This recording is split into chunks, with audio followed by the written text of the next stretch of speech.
ములుగు జిల్లా కర్రెగుట్టలో Telangana DGP CV Anand పర్యటించారు. పామనూరు base camp ను సందర్శించారు. తెలంగాణ ఛత్తీస్గఢ్ మధ్య కనెక్టివిటీ పెంచుతూ రోడ్డు నిర్మాణం చేపట్టారు. పామనూరు నుంచి డోలీ వరకు 29 కిలోమీటర్ల రోడ్డు నిర్మించారు. రోడ్డు నిర్మాణ పనులు, కర్రెగుట్టలో అభివృద్ది పనులను డీజీపీ పరిశీలించారు.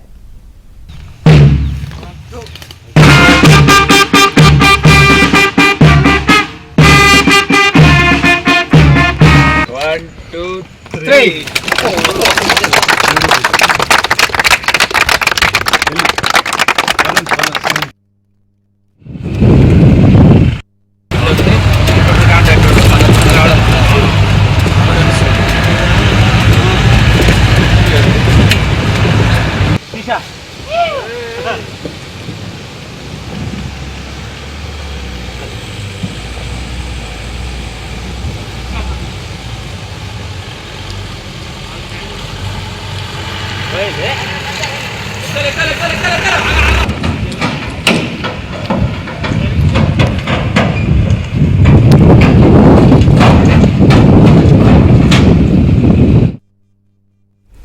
స్థానికులకు నిత్యావసర సరుకులను డీజీపీ పంపిణీ చేశారు.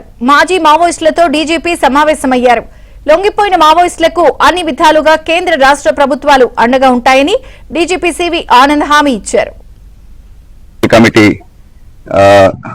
వాళ్ళ జనరల్ సెక్రటరీ ముప్పాల్ లక్ష్మణ్ రావు ఇలియాస్ గణపతి భార్య ఒకరిద్దరు తప్ప మిగతా వారందరూ కూడా లొంగిపోవడం జరిగింది.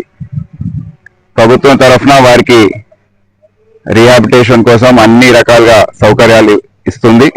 ఫైనాన్షియల్ అసిస్టెన్స్ అనేది వాళ్ళ రివార్డ్ అమౌంట్స్ వారికి ఇవ్వడం, ఇతర ఆర్థికంగా సహాయం చేయడం, ప్లాట్స్ ఇవ్వడము, వ్యవసాయం చేసుకోవడానికి సహాయం కల్పించడం, జనజీవన స్రవంతిలో కలవడానికి అన్ని రకాలుగా సహాయం చేయడానికి ప్రభుత్వాలు ముందుకొస్తున్నాయి.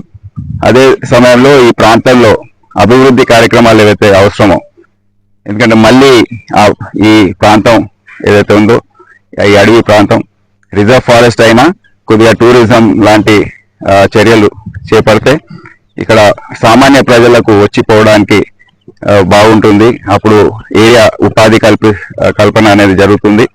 అయితే సరెండర్ అయిన మావోయిస్టులకు కూడా వేరే జీవన ఉపాధి అనేది కలుగుతుందని ప్రభుత్వాలన్నీ కలిసికట్టుగా కేంద్ర ప్రభుత్వం, ఛత్తీస్గఢ్ ప్రభుత్వం మరియు తెలంగాణ ప్రభుత్వం కలిసికట్టుగా ఈ ఏరియాని అభివృద్ధి చేయాలని అనుకుంటుంది.